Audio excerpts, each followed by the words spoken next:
The airport buzzed with the usual symphony of announcements, hurried footsteps, and the occasional clink of luggage wheels over tiled floors. Among the travelers, an elderly black woman named Margaret stood quietly in the boarding area, clutching her purse and a tattered copy of a novel she had been reading for years. Her silver hair was styled neatly, and her warm brown eyes observed the crowd with a serene patience. Despite her calm demeanor, there was something regal about her presence, something that turned a few heads, though no one could quite put their finger on why. As the boarding announcement crackled over the speakers, Margaret made her way to the gate. She moved with a slight limp, a testament to her years and the challenges she had faced. Behind her, a tall man in a tailored suit followed closely, carrying her carry-on bag. This was her son, Adrian, a figure who commanded attention without trying. His sharp jawline and piercing gaze suggested he was someone of importance, though he seemed perfectly content playing the role of a dutiful son.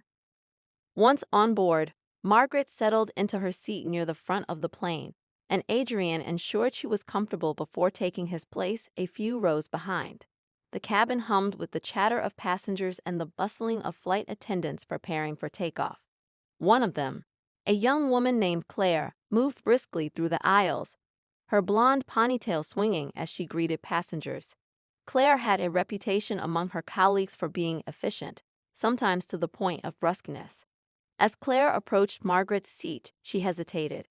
There was a fleeting expression of annoyance on her face as she noted Margaret's reserved demeanor and simple attire. "Can I get you anything before we take off?" Claire asked, her tone clipped.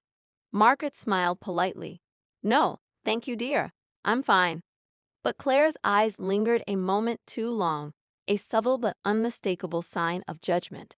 She turned on her heel without another word, making a mental note to keep her interactions with Margaret to a minimum. Claire prided herself on maintaining a professional image, and in her mind, Margaret didn't quite fit into the demographic of passengers she thought deserved extra effort. As the plane ascended, the cabin lights dimmed, and the service began. Claire moved swiftly, her polished smile reappearing for passengers she deemed worthy of her attention. When she reached Margaret's row, her demeanor changed. "What can I get for you?" she asked, her voice tinged with impatience. Margaret glanced at the menu, her hands trembling slightly as she tried to decide. Before she could speak, Claire interjected, "We don't have all day. Can you please hurry up?" Adrian, watching the exchange from a few rows back, straightened in his seat. His sharp eyes narrowed as he observed the interaction, his jaw tightening. Margaret, ever gracious, murmured, "Just a glass of water, please." Claire sighed, as if the request were an inconvenience, and walked away without a word. Adrian leaned back, his expression unreadable, but his mind was racing. He made a mental note of Claire's name tag and her every action. The flight continued, and Adrian noticed how Claire's attitude shifted drastically depending on whom she was serving. She was all smiles and kindness to certain passengers, but curt and dismissive toward others, Margaret included. The final straw came during the meal service when Claire deliberately skipped over Margaret's row, only to return after Adrian called her over. She asked for water earlier, Adrian said, his tone calm but firm. "It hasn't arrived yet." Claire barely glanced at him. "We're busy, sir. She'll get it when we can." Adrian's lips pressed into a thin line, but he said nothing more. Margaret reached over and patted his hand, silently urging him to let it go. "It's all right," she whispered. But it wasn't all right, not to Adrian.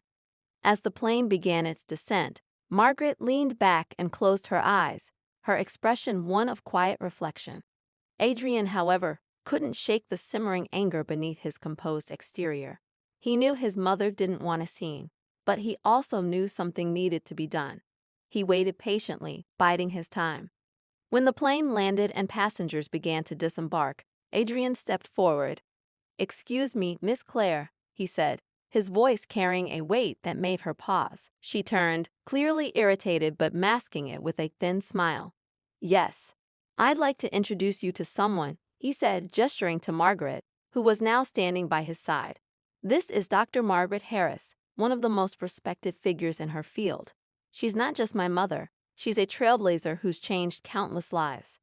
And you, Adrian's voice grew sharper, might want to reconsider how you treat people based on appearances.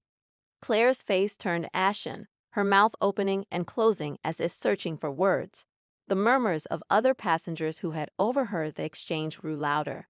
And for the first time, Claire seemed to grasp the weight of her actions. But Adrian wasn't done. He leaned in slightly, his voice dropping to a level that only she could hear. You never know who someone really is or the power they hold. Maybe next time, you'll think twice. And with that, he escorted his mother off the plane, leaving Claire stunned and speechless in their wake. As Adrian guided his mother down the jet bridge, Margaret glanced at him with a soft smile, her eyes sparkling with a mix of gratitude and concern. She didn't need him to say anything more. His actions had already spoken volumes. Yet, beneath her composed exterior, Margaret felt a slight heaviness in her heart. She had spent her life advocating for dignity and equality, tirelessly working to ensure that people, regardless of their background, were treated with respect. Moments like this reminded her of how far there was still to go. Adrian was quiet as they walked through the airport terminal, but his mind raced with memories of his mother's sacrifices and achievements. She wasn't just a remarkable woman to him. She was a force of nature. From a young age, Adrian had watched her rise above countless obstacles. Born in the segregated South, Margaret had faced adversity at every turn. Yet, through sheer determination and an unshakable belief in justice, she had carved out a legacy that had impacted thousands. He thought back to her groundbreaking work in education reform, which had earned her international recognition. She had started small, volunteering in community centers and teaching children in underserved neighborhoods. But her vision grew, and soon she was spearheading initiatives that transformed entire school systems. She had been invited to speak at global summits, received honorary doctorates, and even advised leaders on how to create more equitable opportunities for marginalized communities. Her achievements were awe-inspiring, but what Adrian admired most was her humility. Adrian nodded, thanking her, but his focus was elsewhere. His mind kept circling back to the flight, to Claire, and to the way his mother had been treated. The incident gnawed at him, not just because of the disrespect, but because of what it represented. It was a stark reminder that even in spaces meant to feel neutral, like a commercial airplane, people still carried their biases, wielding them carelessly, sometimes without even realizing it. "Everything okay?" Natalie asked, noticing his distracted expression. Adrian shook his head slightly, snapping out of his thoughts. "Yeah, just something happened yesterday that I can't seem to shake off." Natalie sat down, her curiosity piqued. Adrian was usually composed and laser-focused, rarely letting personal matters interfere with work. For him to bring this up meant it was something significant. He recounted the flight, the interaction with Claire, and his frustration with how his mother had been treated. Natalie listened intently, her brows furrowing. "It sounds like she had no idea who your mother is. But that's the problem, isn't it? She assumes so much based on nothing but appearances." "Exactly," Adrian replied, leaning back in his chair. "And that's what bothers me. It wasn't just about my mom. It was about anyone who might be treated the same way because of someone else's ignorance or prejudice." Natalie nodded thoughtfully. "Have you thought about taking any action? Not necessarily to confront her directly, but maybe using this as an opportunity to raise awareness about these kinds of behaviors." Adrian considered her suggestion. It wasn't his style to let things go unaddressed, especially when they reflected broader issues of inequality and discrimination. But he also knew that any action he took would need to be deliberate, focused on the bigger picture rather than just venting his frustration. Meanwhile, Margaret was preparing for her day. She had a speaking engagement at a local community center, a small, intimate gathering where she would share her experiences and insights with young professionals eager to make a difference in their own lives. Despite her age, Margaret's schedule was often packed with such events. She found joy in mentoring the next generation, seeing their passion and drive as a beacon of hope. The room was already buzzing when she arrived, the audience chatting excitedly as they waited for her to take the stage. As she walked to the podium, the crowd fell silent, their eyes filled with admiration and respect. Margaret began her talk with a story from her early days, her struggles, her triumphs, and the lessons she had learned along the way. Her voice was steady, her words carrying a quiet power that resonated deeply with everyone in the room. Among the audience was a young woman named Leah, a flight attendant who had taken the day off to attend the event. Leah's job had brought her face to face with countless people from all walks of life, and she had always prided herself on treating everyone with respect. But as she listened to Margaret speak, she couldn't help but feel a pang of guilt. Leah was Claire's colleague and had witnessed her dismissive behavior toward passengers more than once. She had never intervened, rationalizing it as none of her business. Now, hearing Margaret's words about the importance of standing up for what's right, Leah felt a knot form in her stomach. Later, as the audience lined up to speak with Margaret, Leah hesitated before stepping forward. When it was finally her turn, she introduced herself, her voice trembling slightly. "Dr. Harris, thank you for your words today. They really made me think and reflect on how I can do better in my own life." Margaret smiled warmly, her eyes locking onto Leah's with a depth that made the young woman feel seen, truly seen, for the first time in a long while. "Change begins with awareness," Margaret said gently. "The fact that you're reflecting is already a step forward. Keep going." Leah nodded, her heart pounding. She knew she couldn't undo the times she had stayed silent, but she could make a different choice moving forward. As she walked away, she resolved to have a conversation with Claire. Even though the thought filled her with dread, it wouldn't be easy, but it felt necessary. Back in Adrian's office, the day was winding down, but his thoughts hadn't strayed far from his mother and the incident on the plane. He picked up his phone and dialed her number. She answered on the second ring, her voice calm and reassuring as always. Adrian nodded. "Just a reminder about a case I'm working on. It's nothing I can't handle." Margaret studied him for a moment, her maternal instincts kicking in. She knew Adrian often took on more than he should, driven by a relentless desire to make a difference. "Don't forget to take care of yourself," she said softly. "You can't help anyone if you're running on empty." He gave her a small smile. "I'll be fine, Mom. Besides, I learned from the best."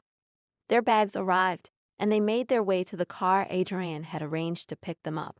The ride to Margaret's home was quiet, the city lights casting a soft glow through the windows as they passed bustling streets and quiet neighborhoods. Adrian glanced at his mother occasionally, noticing how her eyes seemed to drift to some distant place. He wondered what she was thinking about but didn't press her. Margaret had always been introspective, often carrying the weight of her thoughts silently.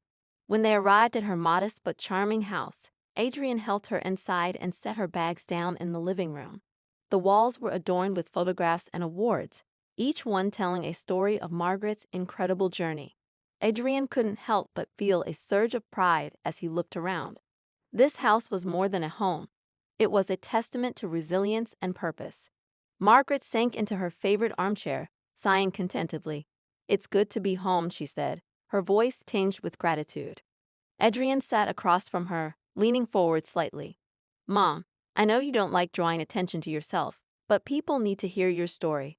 What you've done, what you've accomplished, it's inspiring." Margaret smiled, her eyes crinkling at the corners. "My story isn't about me, Adrian. It's about the people I've been able to help and the change we've been able to create together. That's what matters." "I know," Adrian said, his tone earnest. "But there's value in sharing it. If more people knew about what you've done, maybe they'd be inspired to make changes in their own lives." Margaret considered his words, her expression thoughtful. She had always preferred to let her work speak for itself, but perhaps Adrian was right. Maybe there was merit in sharing her journey, not for recognition, but to inspire others to take action. As the evening wore on, they reminisced about old times, laughing over memories and exchanging stories. But beneath the warmth of their conversation, a lingering tension remained. Neither of them could fully shake the encounter with Claire, and both felt that it might have been more than just a fleeting moment of discrimination. When Adrian finally left for the night, Margaret sat alone in her chair, the room quiet except for the faint ticking of the clock on the wall. She gazed out the window, her mind replaying the day's events. Something about the way Claire had acted bothered her, not just the disrespect, but the underlying assumptions that had fueled it. Margaret had spent her life breaking down barriers and challenging stereotypes, but the battle was far from over. Today had been a reminder of that. And as she sat there, her resolve strengthened. She didn't know exactly what lay ahead, but she felt certain that this was only the beginning of a larger story. The morning light filtered softly through the curtains of Margaret's living room, casting a warm glow on the walls adorned with framed photographs of her life's work. She sat at the dining table, her hands wrapped around a steaming cup of tea. The air smelled faintly of chamomile, soothing yet not enough to ease the restless thoughts that had lingered since the flight. Margaret's mind drifted back to Claire, the flight attendant's dismissive tone, the barely concealed irritation in her body language. It wasn't the first time Margaret had encountered such behavior, but something about this encounter felt different. Perhaps it was the way Adrian had reacted, his protective instincts ignited so fiercely. Or maybe it was the growing realization that no matter how much progress society had made, the roots of bias ran deeper than she had hoped.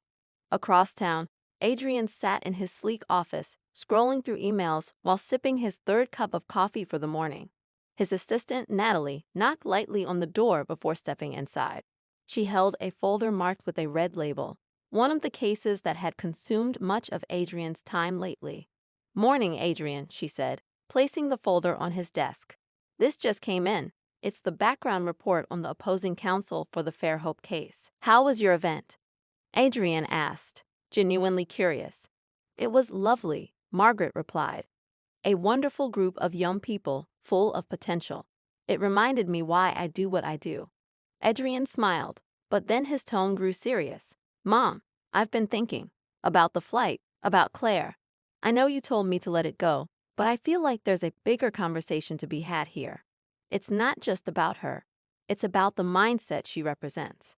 Margaret was quiet for a moment, then said, "I understand, Adrian, and I agree. But if we're going to address this, we need to do it in a way that leads to understanding, not division. The goal should always be to educate, not to shame." Adrian nodded, even though she couldn't see him. "I'll think about how to approach it. I just want to make sure that what happened doesn't happen to someone else, someone who might not have the voice or the support to stand up for themselves." As they said their goodnights, Adrian felt a renewed sense of purpose. The conflict wasn't just about one flight attendant or one moment of disrespect. It was about challenging the subtle biases and assumptions that too often went unchecked, about creating spaces where everyone felt valued and seen. He didn't know exactly how he would tackle the issue, but he was determined to find a way. Somewhere across the city, Claire sat in her apartment, oblivious to the ripple effects of her actions on that flight. But life, as Margaret often said, had a way of circling back when you least expected it. And for Claire, the lesson she hadn't yet learned was already on its way.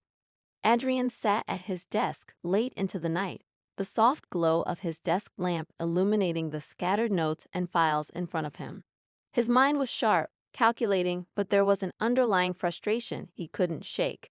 He had spent the past few days piecing together ideas on how to address what happened on the flight, not as a personal vendetta, but as a step towards something greater. He knew he had to tread carefully.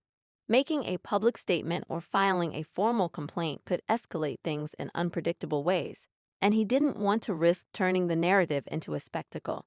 At the same time, staying silent felt like complicity. Across town, Margaret was sitting in her living room, flipping through an old photo album. The pictures chronicled decades of memories, her childhood home, her first classroom. Adrian as a boy proudly holding up a science fair trophy. She paused on a photo of herself standing at a podium, addressing a large crowd. It had been taken at one of her most significant speaking engagements, where she had delivered a keynote on breaking systemic barriers. She had looked so composed, so certain of her purpose. But in that moment, she remembered the nerves that had churned in her stomach, the fear that she wouldn't say the right words. Margaret closed the album, her thoughts drifting to Adrian. She worried about the weight he carried, not just from his work, but from his relentless desire to fix everything he saw as unjust. At the same time, Leah sat in her car outside her apartment complex, gripping the steering wheel. She had been replaying her conversation with Margaret in her mind, and the guilt she felt about Claire's behavior weighed heavily on her. Leah had been on flights where Claire's dismissive attitude had caused passengers discomfort. She had always told herself it wasn't her place to intervene, but now she realized that staying silent had made her complicit. Leah opened her phone and began typing a message to Claire, but her fingers hovered over the screen, unsure of how to start. After a few minutes, she deleted the draft and shut off her phone, deciding to wait until their next shift to speak in person. Meanwhile, Claire sat in her apartment, scrolling aimlessly through social media. She was oblivious to the ripple effects her actions on the flight had caused, still brushing off the incident as insignificant. But deep down, a small voice nagged at her, a whisper of discomfort she tried to ignore. She had grown used to compartmentalizing her emotions, rationalizing her behavior as part of the job. "You can't please everyone," she often told herself, using it as an excuse to avoid self-reflection. The following morning, Adrian received a call from Natalie. Her tone was unusually urgent, and he could hear the concern in her voice. "Adrian, have you checked your email this morning?" she asked. "No, why?" he replied, already pulling up his inbox on his laptop. "There's been some buzz online about your mother," Natalie explained. "Apparently, someone recognized her on the flight and posted about the interaction with the flight attendant. It's gaining traction, and people are talking." Adrian's stomach tightened as he opened the email Natalie had forwarded him. It was a link to a blog post written by a fellow passenger on the flight.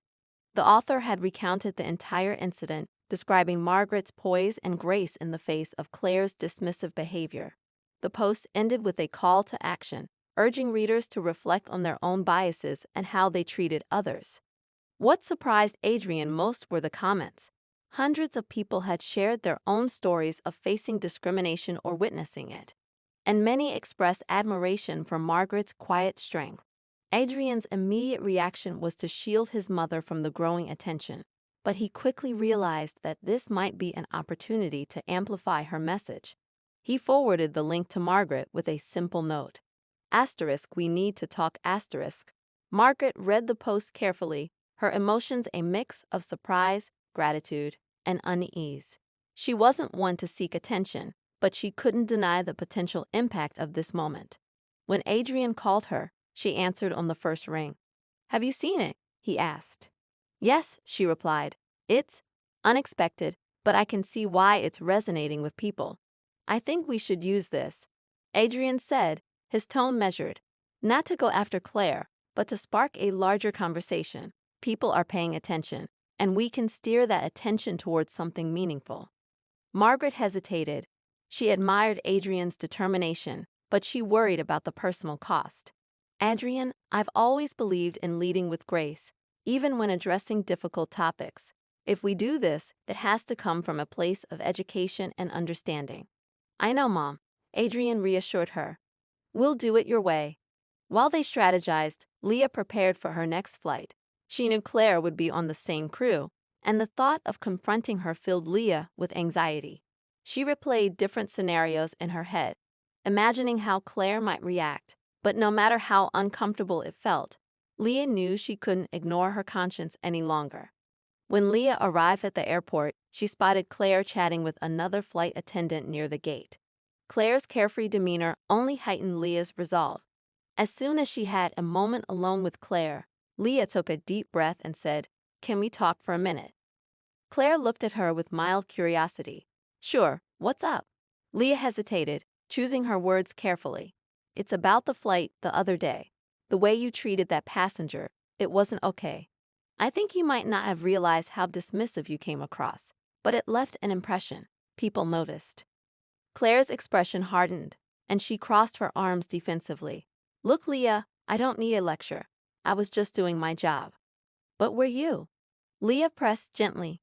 "Our job is to make every passenger feel respected and comfortable, no matter who they are. I know you've had tough days, and I get that the work can be draining. But that doesn't excuse treating people differently based on assumptions." Claire's face flushed, and for a moment, it seemed like she might snap back, but something in Leah's tone, earnest and unaccusing, stopped her. She didn't respond, instead looking away as if to avoid the weight of Leah's words. The tension between them lingered as they boarded the plane and began preparing for the flight. Leah didn't know if her words had made an impact, but she felt a small sense of relief for having spoken up. As the day unfolded, Margaret and Adrian finalized their plan. Adrian reached out to a journalist he trusted, someone who had covered stories on social justice and human rights. Together, they worked to craft an op-ed that highlighted Margaret's story, not just the incident on the flight, but her lifetime of advocacy and the broader message of treating others with dignity. Margaret wanted the focus to remain on the larger issue, steering away from singling out Claire. Unbeknownst to them, Claire had stumbled across the viral blog post that morning. She read it with a mix of shock and discomfort, recognizing herself in the unflattering description. Her initial reaction was anger at the passenger who had written it, anger at Leah for confronting her. But as she read through the comments, something shifted. She saw people sharing their pain, their hopes for a better world, and their calls for kindness. For the first time, Claire began to question herself, not just her behavior on that flight, but the attitudes she carried with her every day. The realization was unsettling, and she wasn't sure what to do with it. As the week progressed, the story continued to gain attention, and the tension built toward an inevitable confrontation, one that would force everyone involved to confront their own truths. Claire sat in her apartment late into the evening, her thoughts restless and tangled. The blog post lingered in her mind, but what truly unsettled her were the comments. Raw, unfiltered stories of people who had faced prejudice in ways that mirrored what Margaret experienced. One comment in particular stood out, written by a user claiming to be on the same flight. It was a simple but scathing observation. The flight attendant didn't even know who she was disrespecting. That woman has done more for equality and justice than most of us could dream of, and yet she was treated like she didn't belong. The words struck Claire like a hammer. It wasn't just about Margaret's status, but the broader implications of how easily she had dismissed someone without a second thought. Determined to understand what she had missed, Claire found herself searching Margaret's name online. Within minutes, she was overwhelmed by what she discovered. Article after article, videos of speeches and accolades from organizations around the world painted a picture of a woman whose contributions were monumental. Claire watched a video of Margaret addressing a packed auditorium, her voice steady and commanding, as she spoke about dismantling stereotypes and the power of kindness. It was impossible to reconcile this formidable figure with the quiet, elderly woman Claire had brushed aside on the plane. The realization hit Claire like a wave. She hadn't just dismissed a passenger, she had dismissed a person. Someone who had spent her entire life fighting for the very values Claire had trampled in a moment of carelessness. The weight of her actions became unbearable, and for the first time, Claire felt the urge to confront her own biases head-on. But before she could decide on her next steps, her phone buzzed with a message from her manager. It was a notice for an emergency meeting the following morning. Claire frowned, her anxiety spiking. Emergency meetings were rare, and the timing felt too coincidental. She couldn't shake the feeling that the blog post and the growing attention around the incident were somehow connected. The next morning, Claire arrived at the airline's headquarters, her nerves fraying with every step. She walked into the meeting room to find several of her colleagues already seated, including Leah. The room was tense, and the air felt charged with unspoken emotions. At the head of the table stood their supervisor, a stern woman named Marissa, whose expression gave nothing away. "Thank you all for coming on short notice," Marissa began, her tone firm. "I'm sure some of you have seen the online attention regarding a recent flight and the behavior of one of our crew members. Let me be clear. Our airline does not condone any form of discrimination or unprofessional behavior. We are committed to ensuring every passenger feels respected and valued." Claire's stomach dropped. She could feel the weight of the room's collective gaze shifting toward her, though no one said her name. Marissa continued, her eyes scanning the group. "While we won't discuss individual accountability in this meeting, I want to emphasize the importance of introspection and growth. Incidents like these are opportunities for us to reflect on our conduct and strive to do better. Starting today, We will be implementing mandatory training sessions focused on unconscious bias and customer relations. The announcement sent a ripple through the room. Some employees exchanged uneasy glances, while others nodded in agreement. Claire's face burned with a mix of shame and anger. She wasn't sure which emotion was stronger, the humiliation of being indirectly called out or the guilt that came with knowing she had caused this. As the meeting ended, Leah caught her eye but didn't say anything. Claire avoided her gaze and quickly left the room. Meanwhile, Adrian was wrapping up a long day at work when his phone buzzed with a notification.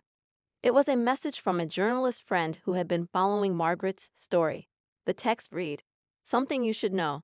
The airline is responding to the backlash. They've started internal changes, but there's also talk about them wanting to meet with your mom. Thought you'd want a heads up." Adrian stared at the message, his mind racing. He hadn't anticipated the airline taking such swift action, and the idea of them reaching out to Margaret felt like a double-edged sword. Would they be sincere in their intentions? Or was this just damage control? Adrian immediately called Margaret to share the news. She listened carefully, her voice calm but thoughtful. "If they want to meet, I'll hear them out," she said. "But I won't let it be a token gesture. If they're serious about making changes, I'll do whatever I can to support that. But if it's just for show, I'll walk away." The conversation was interrupted by a knock at Margaret's door. She excused herself and opened it to find a young woman standing nervously on her porch. It took Margaret a moment to place her face, but recognition dawned quickly. It was Leah, the flight attendant from the plane. Margaret was taken aback but quickly invited her in. Leah hesitated before speaking, her voice trembling. "Dr. Harris, I hope I'm not intruding, but I needed to speak with you. After the flight, I couldn't stop thinking about what happened. I should have done more in that moment, and for that, I'm sorry." Margaret studied her, her expression softening. "It takes courage to admit when we've fallen short," she said. "But what matters most is what you do moving forward." Leah nodded, tears brimming in her eyes. "I want to do better. I want to stand up when I see something wrong, even if it's uncomfortable. And I promise you, I'll hold myself accountable." The sincerity in Leah's voice moved Margaret, and she placed a reassuring hand on the young woman's shoulder. "We all have the power to create change, Leah.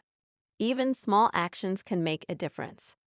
As Leah left, Margaret felt a flicker of hope. It wasn't a resolution, but it was a step, a reminder that change often began with one person's willingness to confront their own flaws. But across town, Claire was spiraling. The weight of the meeting, the growing online backlash, and the guilt she couldn't escape were all converging into a storm she didn't know how to weather. As she sat alone in her apartment, her phone buzzed with a new notification. It was an email from Marissa, requesting a private meeting to discuss the incident. Claire's heart pounded as she stared at the screen. She couldn't shake the feeling that her entire career was on the line. But what terrified her more was the possibility that she might deserve it. Claire sat in Marissa's office the next morning, her hands tightly clasped in her lap. The tension in the room was palpable, and the silence stretched on as Marissa flipped through a file on her desk. Finally, Marissa looked up, her expression unreadable. "Claire, I'm going to be direct. The incident on Flight 172 has sparked significant backlash, not just from passengers but also within our team. I need to understand your perspective before we decide on the appropriate course of action." Claire swallowed hard, her throat dry. She had spent the entire night rehearsing what she might say, but now, under Marissa's steady gaze, the words felt hollow.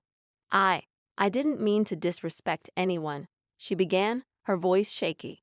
"I thought I was doing my job, managing the cabin and keeping things under control. But looking back, I realized I let my assumptions guide my actions.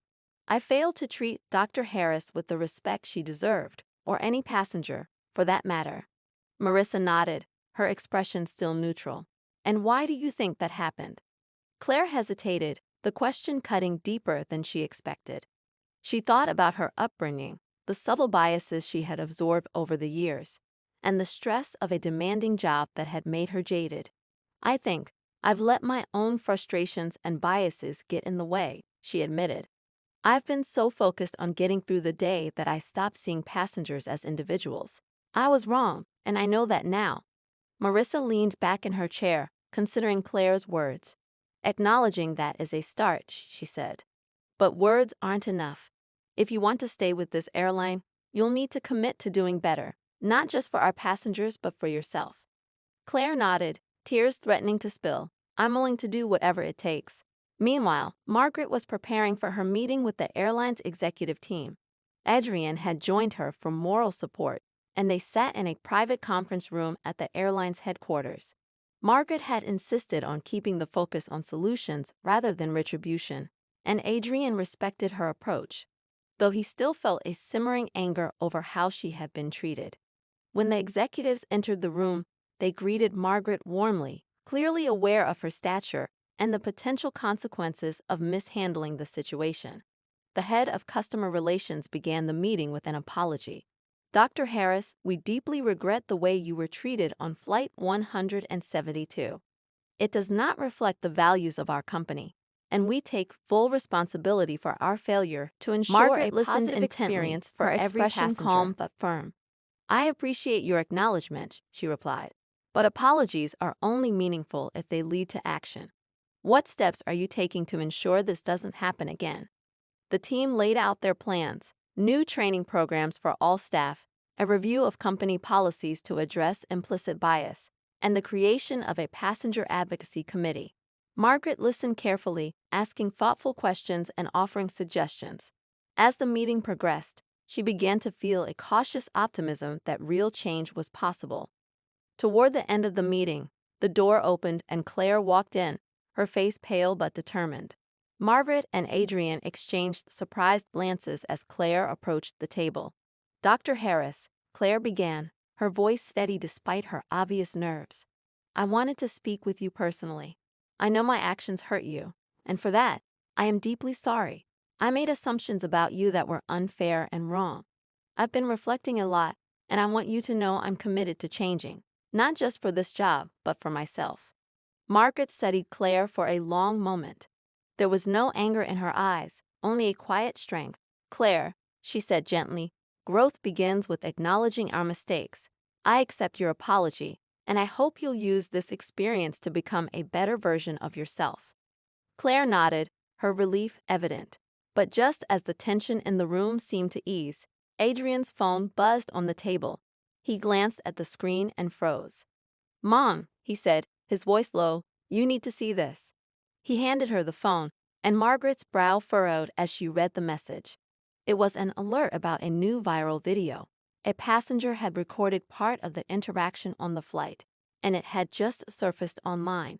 The footage showed Claire's dismissive attitude, but it also captured something surprising: another passenger stepping in to advocate for Margaret. The man, who had been seated a few rows behind her, spoke firmly but respectfully, calling out the unfair treatment and insisting on better service for her. His face wasn't fully visible in the clip, but his voice was clear and steady. Margaret's eyes widened as recognition dawned. That voice, she murmured, her hand covering her mouth. I know that voice. Adrian looked at her, puzzled. Who is it? Margaret hesitated, her heart pounding. It's your father, she said quietly.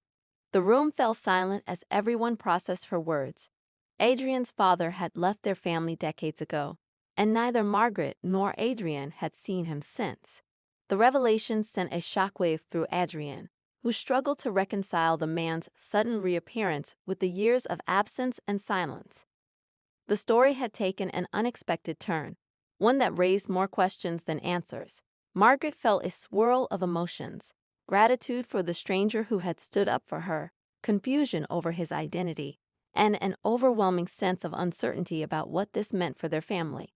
As the meeting concluded, she knew the journey wasn't over. The flight had been a catalyst, not just for change within the airline, but for a deeper reckoning with the past.